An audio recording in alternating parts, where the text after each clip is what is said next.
s'empêcher de rire de la plaisanterie de la dame, tout affligé qu'il était.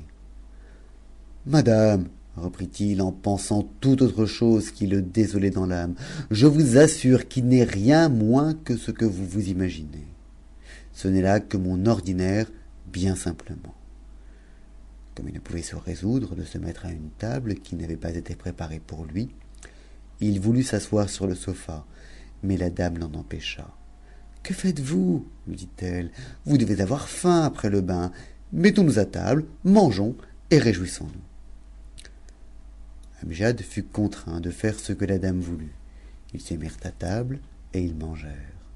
Après les premiers morceaux, la dame prit un verre et une bouteille, se versa à boire et but la première à la santé d'Amgiad. Quand elle eut bu, elle remplit le verre et le présenta à Amgiad, qui lui fit raison. Plus Amgiad faisait réflexion sur son aventure, plus il était dans l'étonnement de voir que le maître de la maison ne paraissait pas, et même qu'une maison où tout était si propre et si riche était sans un seul domestique. Mon bonheur serait bien extraordinaire, se disait-il à lui-même, si le maître pouvait ne pas venir que je ne fusse sorti de cette intrigue.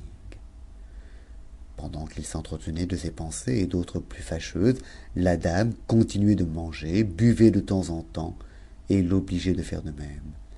Ils en étaient bientôt au fruit, lorsque le maître de la maison arriva. C'était le grand écuyer du roi des mages, et son nom était Bahader. La maison lui appartenait, mais il en avait une autre, où il faisait sa demeure ordinaire. Celle-ci ne lui servait qu'à se régaler en particulier avec 3 ou 4 amis choisis.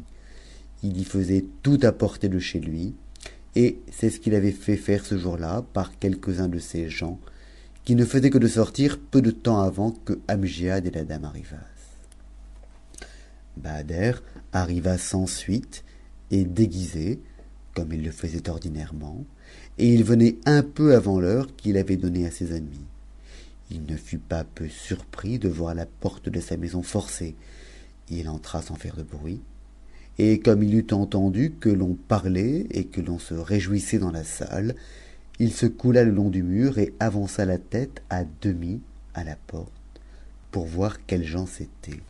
Comme il eut vu que c'était un jeune homme et une jeune dame qui mangeaient à la table qui n'avait été préparée que pour ses amis et pour lui, et que le mal n'était pas si grand qu'il s'était imaginé d'abord, il résolut de s'en divertir. La dame, qui avait le dos un peu tourné, ne pouvait pas voir le grand écuyer, mais Amgiad l'aperçut d'abord, et alors il avait le verre à la main.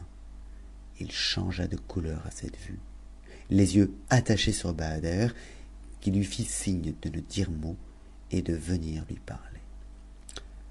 Amgiad but et se leva. « Où allez-vous » lui demanda la dame. « Madame, lui dit-il, demeurez, je vous prie, je suis à vous dans un moment.